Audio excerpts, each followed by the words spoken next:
Bangladesh Islamic ছাত্র শিবির রামু সরকারি college শাখার আয়োজনে ৩ দিনব্যাপী প্রকাশনা উৎসব ২০২৫ সমাপ্ত হয়েছে। ২৫ ফেব্রুয়ারি শুরু হয়ে এই প্রকাশনা উৎসব চলে ২৭ ফেব্রুয়ারি পর্যন্ত। প্রকাশনা উৎসবের স্টলগুলো সাজানো হয় বিভিন্ন বই পুস্তক দিয়ে। সমাপনী দিনে সরেজমিন পরিদর্শন করে দেখা যায় কলেজের শিক্ষার্থীসহ অসংখ্য বইপ্রেমীরা স্টলের সামনে ভিড় জমিয়েছেন পছন্দের বইটি কেনার জন্য।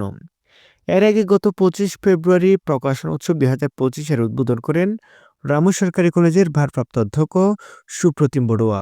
রামু সরকারি কলেজ শিবিরের সভাপতি মোহাম্মদ রেজাউল করিম সাজিব, সেক্রেটারি মোহাম্মদ মাইনুদ্দিনের সার্বিক তত্ত্বাবধানে এই প্রকাশনা উৎসব অনুষ্ঠিত হয়।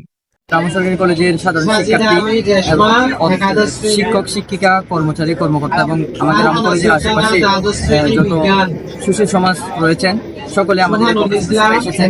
তারা বই সংগ্রহ করেছেন এবং আমাদের প্রফেশনাল শিক্ষা সম্পর্কে তাদের অভিব্যক্তি প্রকাশ করেছেন। আসলে আমরা যেই পরিমাণ এক্সপেকটেশন ছিল তার থেকেও বেশি আমরা রেসপন্স পেয়েছি। এখন আমরা দেখতে পাচ্ছি খুবই সাড়া পাচ্ছি।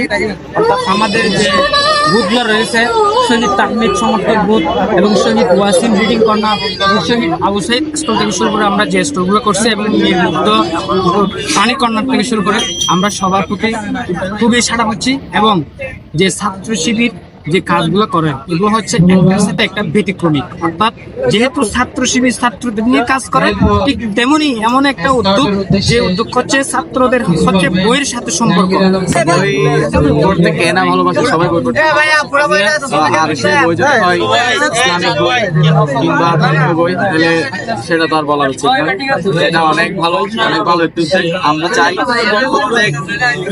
প্রত্যেক প্রতিষ্ঠানে এমন আয়োজন হোক এবং প্রত্যেক জায়গায় সচেতনতামূলক এমন উৎসব আয়োজন করা আমার মনে হয় এই মুহূর্তে দেশের এই পরিস্থিতিতে অনেক বেশি গুরুত্বপূর্ণ।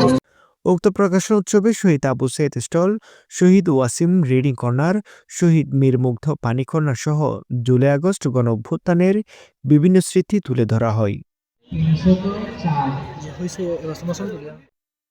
নিউজ ডেস্ক, রামু খবর 24।